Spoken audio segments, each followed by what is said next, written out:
Everyone, welcome to Bickering Book Reviews. I'm Sarah. And I'm Becky. And today we're talking about the Weirn books. The first one is called Be Wary of the Silent Woods by Stevlana Chmakova. And it is a graphic novel for middle grade, which is super exciting. This is the start of a new series, but it's a spin-off of one of her old ones. One of the ones that's been on my TBR for a while, so I got to catch up.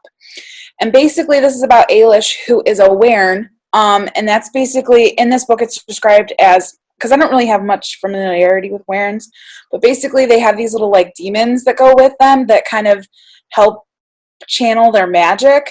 And so she is part of a family of Weirns, and she and her cousins all go to night school because, of course, you go to school at night for the shapeshifters and the witches and the Weirns and, you know, any of the other supernatural creatures that you can think of.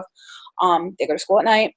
And on their way to school, they always take a shortcut because obviously, and they're always running late because that's just how they roll.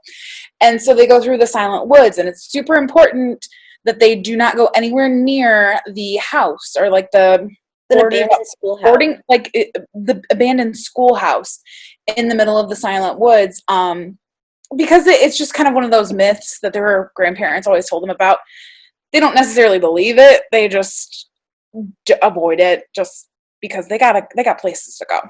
Well, one day after somebody, not naming names, messes up one of their spells, classes get canceled, so they're sent home. And along the way, they meet up with a bad dude who tries to take them. And while they get away, somebody else doesn't, and it kind of turns into this mystery that's deeply part of their family, and they got to figure it out because things are like somebody in their school is kind of turning really strange and just kind of figuring out the mystery that's going on around town. Yeah?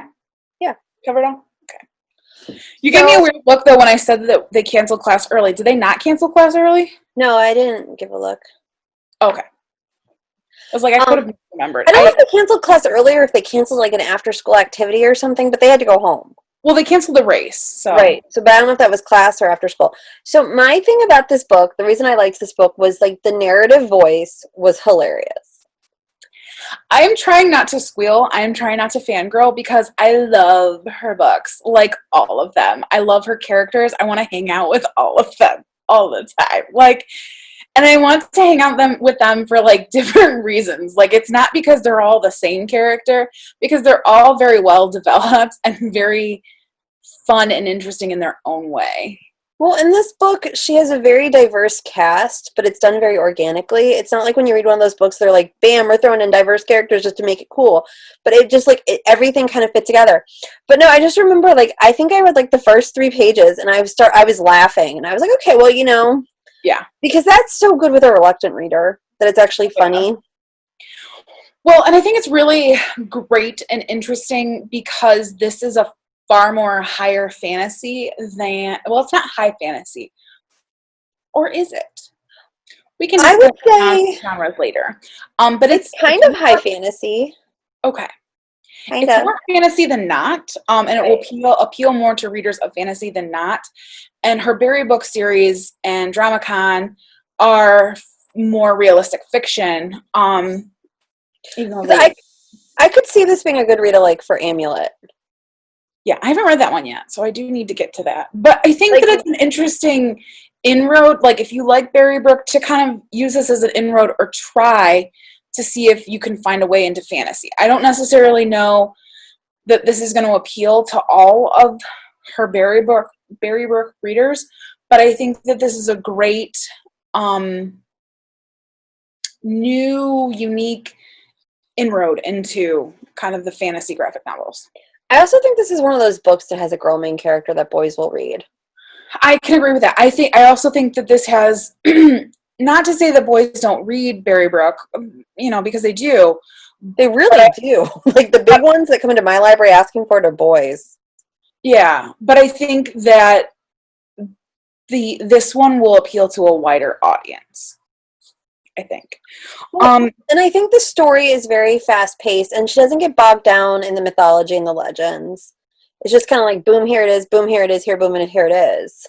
Well, I'm like, and then they've got like the zany grandmother or zany past, and then you've got like the quirky, like the kid with the quirky demon who likes to throw things. I loved it. That was, what were they called? Were they called astrals? Yes. I loved those. Like those And were they're like, all different. Like they were it was only like a mystical guardian cat thing. right. I loved that the one person's sheds. She's like, but it just disappears. Like I don't understand. Like why is this an issue? And so, no, but it I was like I want to spend more time with them. Like I can't wait to like hand this to everybody because her books are so readable. They're gorgeous. Like the coloring, the art, I love it. I love the little detail. She always does the single frames at the beginning or end of the chapters. I love those. well, and I think this art is a little bit more like reminiscent of almost like manga than her. What is the other series? Berrybrook? Berrybrook, yeah.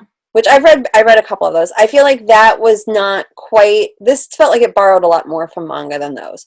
Which that's good because like you get those young manga readers and they might come at it, but they wouldn't normally find her other stuff because they don't want that. You know, she's definitely, I think, very manga stylized, just like in general. She's definitely kind of she's really a good bridge from Reina to manga. Yeah. Like she's the happy medium between that. And I love her stories. I think they're fun. I think they're funny. I need more DramaCon. Like she doesn't have to make more, but like I wouldn't dislike it if she didn't make more because I kind of want to live in DramaCon. Well, and like I think like reading this, I'm like, this would make a great like TV series. But I read an article where she says she won't do that because you lose control and then you have no idea what they're going to do with your work.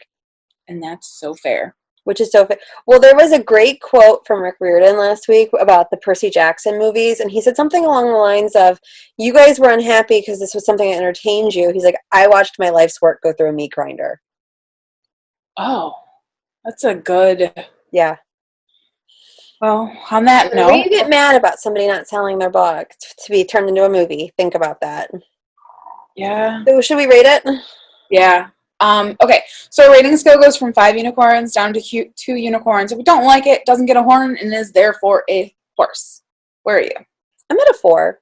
It made me laugh. It was entertaining. I liked the art. I don't know if I'm at a 4 or a 5. I'm gonna go with a 5 because I am excited about this book. I'm excited to recommend this book. I loved the art. I loved the story. I had fun. I thought it was funny. I can't wait to read more. 5. That is where we are. So we'll see you around. All right, bye. Bye.